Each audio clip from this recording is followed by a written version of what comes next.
B. Me Kellen, 29, data analyst at a mid-level tech company.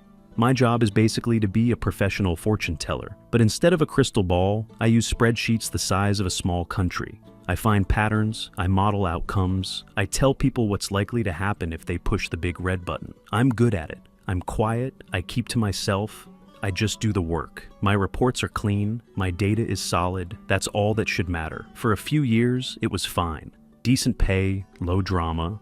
The office was run by a guy named Frank, an old school manager who cared about one thing: does it work? If your numbers added up, he left you alone. If they didn't, he'd be at your desk. Simple. Fair. Then Frank retired. We got the email a few months back. A big announcement about new leadership for our department. The email was full of corporate buzzwords. A new era of dynamic leadership, fostering an inclusive and forward-thinking environment. Disrupting the status quo. My colleague Moshe leans over his monitor. He's a good guy, but a worrier. He points at the screen and just says, oh. I knew what he meant. That kind of language isn't about making the product better. It's about changing the culture. And changing the culture never means making things more efficient. The next day she arrived, Christina, our new project director. She calls an all-hands meeting first thing.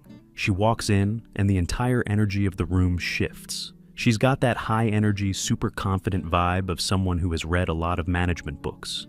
She starts with a presentation. It's all slick graphics and inspirational quotes. She talks about her vision, about breaking down old, rigid structures. She keeps using the phrase, unlearning traditional workflows. Says the department has been too stagnant, too reliant on legacy thinking. She looks around the room, making eye contact with all the women on the team, giving them this knowing smile. A few of them smile back, looking excited. The rest of us, the guys who have been keeping the lights on for years, just sit there. I'm not against change, I'm against stupid change. I care about what's effective, not what sounds good in a TED Talk. After the presentation, she walks around the office to connect with the team. She gets to my desk. I'm in the middle of a complex data query. She looks at my dual monitors, both filled with code and numbers. She says, "Wow, that looks intense. We need to make sure we're not getting too bogged down in the granular details. It's about the big picture." I just nod. The details create the big picture. She gives a tight little smile. Right. Well, I'm looking forward to your contributions. She walks away. Moshe looks at me again. He just shakes his head slowly. A few weeks later, the big project kicks off. Project Titan. It's a massive new platform for our biggest client.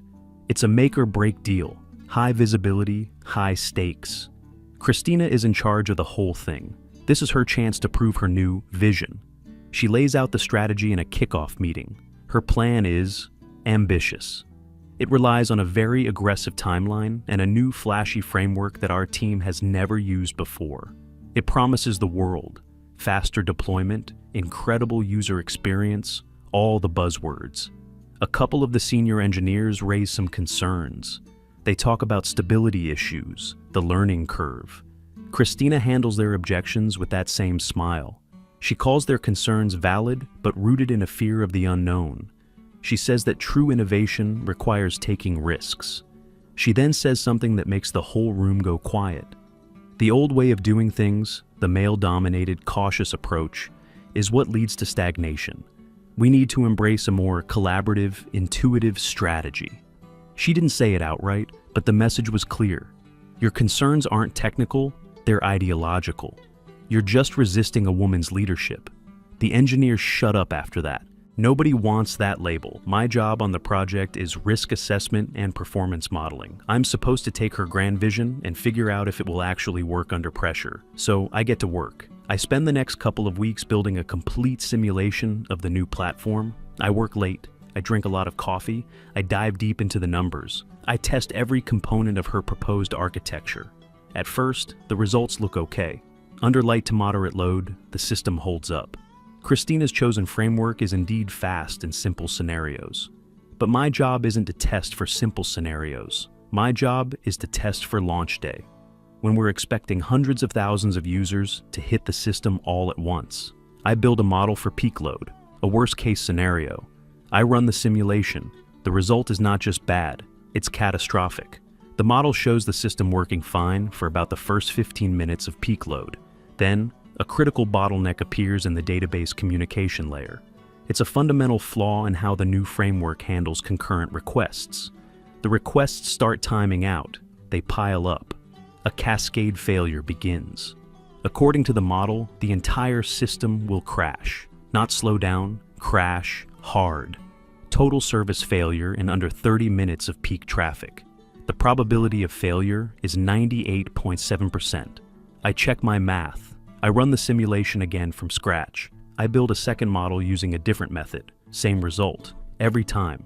It's a ticking time bomb buried in the core of the project. I feel that cold knot in my stomach. The one you get when you know something bad is coming and you're the only one who sees it. My first thought is to show Moshe. He's a good sounding board. I call him over to my desk. I walk him through the data. His face gets paler and paler as he looks at the charts. He looks at the final projection of the system failure.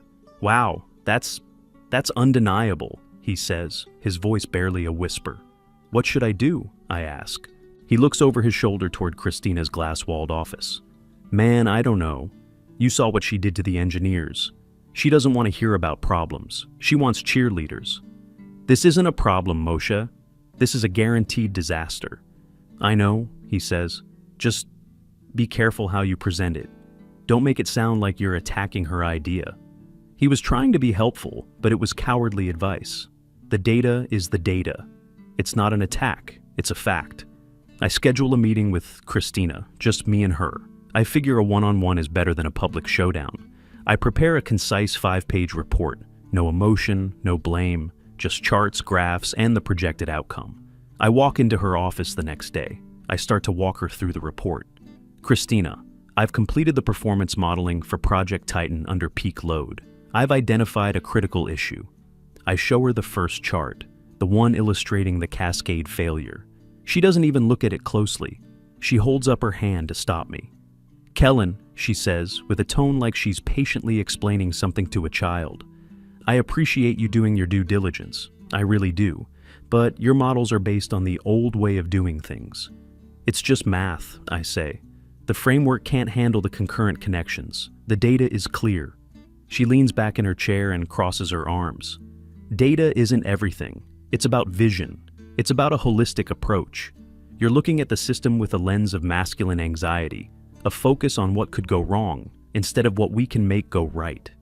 I'm stunned. Masculine anxiety? Is she serious? This isn't about anxiety, I say, trying to keep my voice steady. It's about a predictable system failure that will impact our biggest client and cost the company millions. She sighs, a dramatic, frustrated sigh. You're just not getting it. Your resistance to this new approach is creating a self-fulfilling prophecy in your models. You're so convinced the old way is better that you're subconsciously designing your tests to prove it. Now I'm angry. She's not questioning my data. She's questioning my integrity, my professionalism. That's not how it works, I say. My models are objective. Nothing is truly objective, she replies, sounding like a first-year philosophy student. We all bring our biases to the table, and the bias of traditional tech culture has always been to resist change and magnify risk. I'm trying to build a team that operates on trust and empowerment, not fear. The meeting is over. She's dismissed me and my work completely. She sees my warning as a personal failing, a psychological flaw. I walk back to my desk, my blood boiling. Moshe sees my face and knows immediately how it went. He avoids my eyes. I sit down. I stare at my screen. I have two choices. I can let it go. Let her run the project into the ground. It wouldn't be my fault. I did my job. I gave my warning. Or I can try one more time. I can't let it go. It's not in my nature. If the ship is sailing toward an iceberg, I can't just sit back and watch. But I'm not going to talk to her again. Words don't work. I open my email. I compose a new message. The recipient is Christina. I CC the project's lead engineer. The subject line is clear and professional. Urgent follow-up. Critical risk identified in Project Titan performance model. In the body of the email, I summarize my findings in the most neutral, factual language possible. I state that my simulations, run multiple times with different methodologies, predict a 98.7% chance of total system failure under the expected peak load on launch day. I state my official recommendation: an immediate halt to the current deployment schedule to allow for a redesign of the back-end architecture. I attach the full, detailed report. I read the email over 3 times, then I hit send. The ball is in her court now. It's on the record. It's documented. An hour later, I get a 1-sentence reply from her. "Thank you for your input, Kellen. Your concerns have been noted." She didn't CC the engineer in her reply. She isolated me. Noted, not addressed, not "we'll look into this." Noted. The corporate equivalent of pats you on the head and tells you to run along. The lead engineer never mentions the email to me. He's probably been warned to keep his head down. The project moves forward, full steam ahead. The next few weeks are surreal. The office is buzzing with energy. Christina is the star of the show. She's giving upbeat presentations to upper management about how well everything is going. She talks about synergy and team empowerment. She takes the credit for the team's hard work, framing it as a success of her leadership style. I'm basically a ghost. I'm left out of key meetings. My input is no longer requested. I just keep doing my work, running other analyses, watching the train wreck happen in slow motion. Moshe tries to be nice. He brings me coffee sometimes. "Maybe you were wrong," he says one day, trying to be optimistic. "Maybe it will hold up." "It won't," I say. "The numbers don't lie." "Well," he says, "at least you have the email." He's right. That email is my only life raft. The atmosphere gets more and more cult-like around Christina. She starts holding these weird morning check-in meetings where people are encouraged to share their feelings about the project. It's all about positive affirmations. Anyone who raises a technical problem is subtly framed as being not a team player or having a negative mindset. The project isn't just a project anymore. It's a test of faith in Christina's vision. Dissent is heresy. The client is getting excited. They're seeing the slick front-end demos and they love it. They have no idea that the foundation is made of sand. The launch date is set. The final countdown begins. The week before launch, Christina holds a big go-live celebration party in the office. Pizza, balloons, the works. She gives a speech. She thanks everyone for their hard work and for believing in a new way of working. She makes a toast to Titan and to shattering the old paradigms. Everyone cheers. They're all caught up in the hype. I'm standing in the back, holding a slice of pizza I don't want. She catches my eye from across the room. She gives me that same tight, condescending smile. It says, "See, you were wrong. Your negativity had no power here." I just look back at her, expressionless. I don't need to say anything. The data will speak for me, soon. The night before the launch, I can't sleep. It's a strange feeling. It's not anxiety about being wrong. It's the grim certainty of being right. I feel like a meteorologist watching a hurricane form, knowing exactly where it's going to hit, while everyone else is planning a beach party. There's nothing more I can do. The warnings were issued. They were ignored. All I can do now is wait for the impact. I go to the office early on launch day. The air is electric. People are excited, nervous. It's like the mission control room before a rocket launch. A giant monitor is set up at the front of the room, displaying the system's real-time performance metrics. User count, server load, transaction speed. Christina is at the center of it all, directing things, a confident general on the battlefield. She's wearing a "The Future is Female" t-shirt under her blazer. I wish I were making that up. The switch is flipped. Project Titan is live. For the first few minutes, everything is perfect. The numbers on the big screen are all green.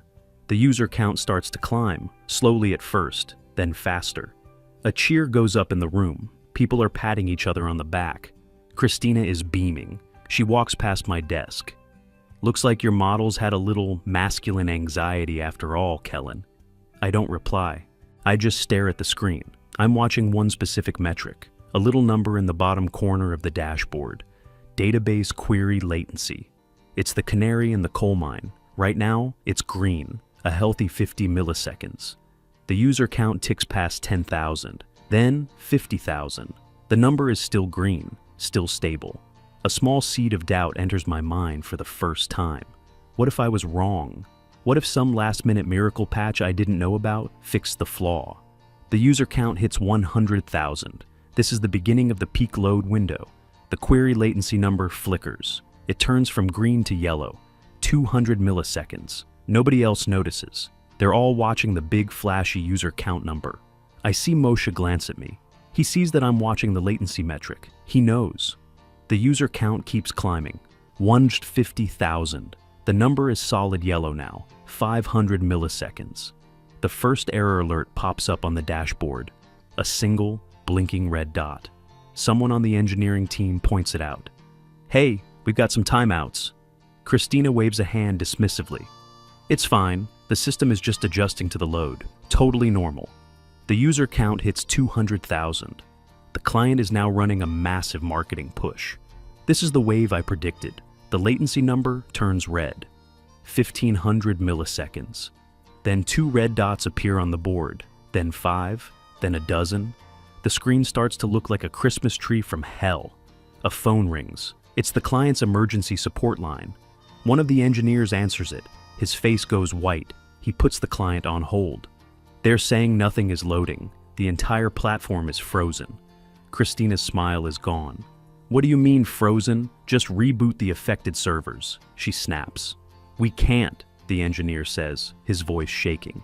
It's not one server. The entire database is locked up. It's not responding. My model didn't just predict a slowdown. It predicted a crash. And now it was happening. In real time, right in front of everyone who had ignored me. I look at the big screen. The user count number, the one they were all so proud of, has flatlined. Then, the whole dashboard goes red.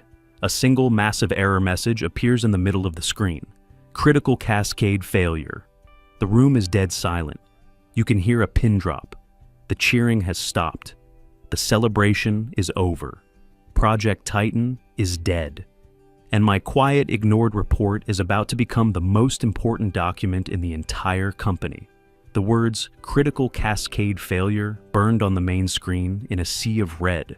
For about 3 full seconds, nobody moved. Nobody breathed. It was the kind of silence that follows a loud, unexpected noise. The silence of pure shock. Then, chaos erupted. Phones started ringing off the hook. Not just the support line, but managers' personal cell phones.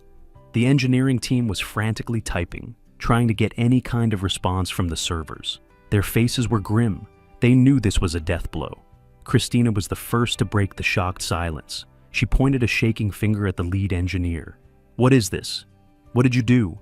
Her voice was shrill. The calm, confident leader was gone. In her place was someone cornered and terrified. The engineer, a guy named Ben, looked up from his keyboard, his expression a mix of exhaustion and anger. It's exactly what the model predicted. The database is in a deadlock state. The requests overwhelmed it, and the recovery protocols are failing. The whole thing is corrupt. Uncorrupt it, she shrieked. You don't understand, another engineer chimed in. There's nothing to uncorrupt. The architecture itself is the failure point. We'd have to take it down and rebuild it from the ground up. Christina stared at him, her eyes wide with disbelief. She wouldn't or couldn't process what she was hearing. Her entire vision, her big career-making project, had just evaporated in front of the entire department. She started looking for a scapegoat. Her eyes scanned the room, desperately seeking someone to blame. This is a QA failure. Why wasn't this caught in testing? Who signed off on the stress tests? A junior QA tester looked like he was about to be sick. He stammered, We ran the tests you specified, the scenarios you approved. Her scenarios, of course, had never included a true peak load simulation. She had called it unrealistic fear-mongering. I just sat at my desk, watching. I felt strangely calm. There was no satisfaction, no "I told you so" feeling. Just a grim, hollow sense of inevitability, like watching a building demolish itself after you've already pointed out the cracks in the foundation. The noise level in the room was rising, shouting, phones ringing, the frantic clicking of keyboards. In the middle of it all, a side door opened. It was the director, the top boss, the one who stood 2 levels above Christina. We never saw him on the main floor unless something was very, very good or very, very bad. He wasn't a loud man. He was in his late 50s, always wore a perfectly tailored suit. and he spoke in a low, even voice that made everyone stop and listen. He walked into the center of the room and just stood there for a moment, observing the chaos. He didn't have to say a word. The entire room fell silent within seconds. He looked at the giant red screen. He looked at the panicked faces of the engineers. Then his eyes settled on Christina. His voice was quiet, but it cut through the tension like a knife. "My office, now. You," he pointed at Christina. "You," he pointed at Ben, the lead engineer. "And you." His finger was pointing directly at me. Kellen, the ghost. My heart hammered in my chest. This was it. Moshe gave me a look that was equal parts terror and encouragement. I stood up and followed them. The walk to the director's office felt like a mile. His office was on the top floor. It was huge, with a giant window overlooking the city. We all sat down at his massive conference table. Christina was visibly trembling, though she was trying to hide it. The director sat at the head of the table. He didn't speak for a long time. He just steepled his fingers and looked at each of us in turn. Finally, he spoke, his voice dangerously calm. "I have just gotten off the phone with the CEO of our largest client. He used several words to describe our company, none of which I am willing to repeat." He paused, letting that sink in. He informed me that this single failure on his company's most important sales day of the year will cost him an estimated $8 million, and that's just today. Christina flinched as if she'd been struck. "So," the director continued, his eyes fixed on her, "tell me what happened, and do not use any corporate buzzwords, just the facts." Christina took a deep breath, trying to compose herself. The confident visionary was back, at least for a moment. This was her last stand. She launched into a carefully crafted narrative of noble failure. She talked about pushing the boundaries of innovation, about the inherent risks of being a market leader. She claimed there must have been a sudden, unpredictable server farm issue, or perhaps even a coordinated denial of service attack. It was a black swan event, she said, an unforeseeable confluence of factors. Then she moved to phase 2 of her defense, blaming the team. While my strategic vision for the project was sound, I may have placed too much faith in the technical team's ability to execute on a forward-thinking architecture. The foundational code must have been more brittle than their testing indicated. Ben, the lead engineer, looked absolutely furious. "That's not true. We followed your approved architecture to the letter. We raised concerns about the framework's stability, and you dismissed them." "I encouraged you to have a more positive mindset," Christina shot back. "Your team seemed resistant to innovation from the start. A negative attitude can often lead to sloppy work." They started arguing back and forth. Christina was skilled at this. She was turning it into a he said, she said situation, creating doubt, muddying the waters. I stayed silent. I knew my turn was coming. The director let them argue for another minute, his face an unreadable mask. Then he held up a hand. Instant silence. He slowly turned his head and looked directly at me. The full weight of his attention was now on me. "Kellen, you're the data analyst. Your job is to model risk. Did you, or did you not, see this coming?" The room was so quiet I could hear the air conditioning. Christina shot me a look of pure hatred, a warning. "Don't you dare!" Ben was looking at me with desperation. "Please, tell the truth." I didn't say a word. I reached into my pocket and pulled out my phone. I kept my movements slow and deliberate. I unlocked the screen, opened my email app. I went to my sent folder. There it was, the email I had sent 3 weeks ago. Subject, urgent follow-up, critical risk identified in Project Titan performance model. I could feel Christina's stare burning into me. Her whole body was tense. She knew what I was doing. I tapped the forward button. In the to field, I typed the director's email address. I didn't add any text to the body of the email. It didn't need any. The original message and the attached report spoke for themselves. I looked up from my phone, met the director's gaze, and hit send. A moment later, a soft chime came from the laptop on the table in front of him. He had a new email. He opened his laptop. He clicked on the message. Christina was holding her breath. The director read the short text of my original email. Then his eyes flicked down to the attachment. He double-clicked it. The full 5-page PDF report opened on his screen, the same one Christina had refused to look at. He scrolled through it slowly. I could see the charts and graphs reflected in his glasses, the projected user load, the rising database latency, the cascade failure timeline. The silence in the room stretched for what felt like a lifetime. He scrolled back to the top of the report, looked at the date, then looked at the bottom, at my name. He closed the report. He didn't raise his voice. He didn't get angry. He just looked at Christina with an expression of profound disappointment. It was far more devastating than rage. "Christina," he said, his voice barely above a whisper, "this email is time-stamped 3 weeks ago. It contains a complete, accurate, and detailed prediction of the exact failure that just occurred." He paused. "Why am I seeing it for the first time now, when our company is on fire?" Christina's face crumbled. The mask was gone. There was nowhere left to hide. She started to stammer. I saw it, but it was just one model, a projection. The most negative possible outcome. I didn't want to create panic. I didn't want to undermine the team's morale with so much negativity right before launch." Her voice trailed off. Even she could hear how weak and pathetic it sounded. The director listened patiently until she was finished. He then closed his laptop with a soft, final click. "You didn't want to undermine morale," he repeated, his voice cold as ice. "Instead, you chose to blindside this company, betray the trust of our biggest client, and burn millions of dollars of revenue to the ground, all because you didn't want to hear bad news." He stood up. "This meeting is over. Ben, Kellen, go. Start working with your teams on a rollback plan. Do whatever it takes. I'll handle the client." Ben and I got up and left. As I was walking out the door, I glanced back. The director was looking at Christina. "You and I are going to have a different conversation now, with HR." I closed the door behind me. We walked back to the main office floor. The atmosphere was still tense, but now it was laced with a new feeling: certainty. Everyone knew a verdict had been reached. I sat down at my desk.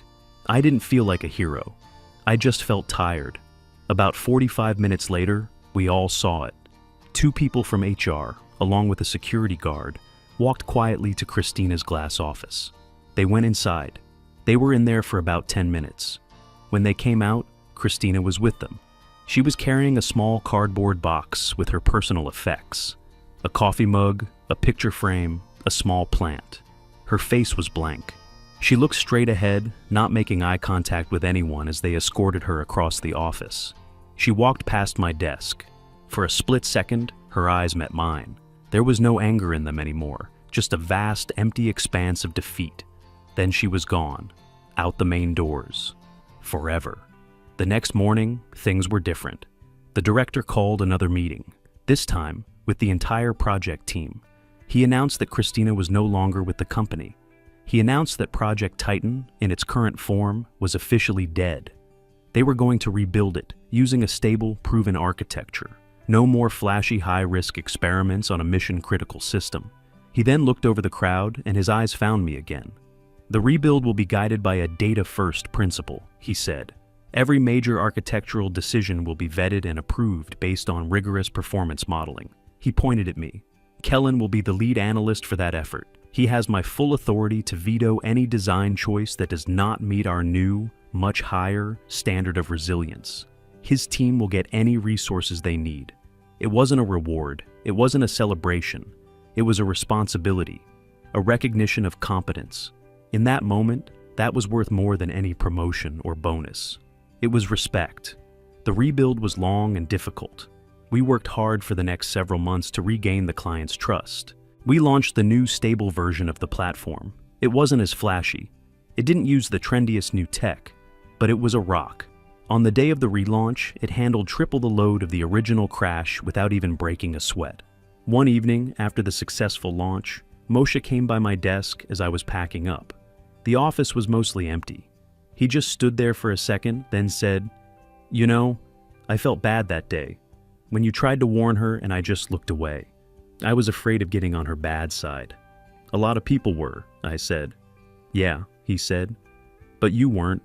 You just stuck to the facts. You played the long game. That was really something to see." We stood in silence for a moment.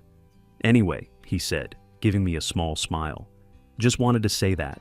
See you tomorrow." He walked away. I finished packing my bag and shut down my computer. As I walked out of the quiet, empty office, I thought about the whole mess. Christina had a vision. She was a great speaker. She was charismatic and confident. She could sell an idea better than anyone I had ever met. But in the end, her confidence was built on nothing but words. She thought she could bend reality to her will just by believing hard enough and by shaming anyone who dared to question her. She thought competence was an outdated concept, a relic of a patriarchal system, that it could be replaced with ideology and positive thinking. She was wrong. You can ignore data. You can bully your subordinates. You can spin narratives and blame others. But you can't argue with system architecture. You can't debate with math. Reality doesn't care about your feelings. The numbers don't have a bias. The server doesn't care about your vision. It either works or it doesn't. Hers didn't. Mine did. End of story.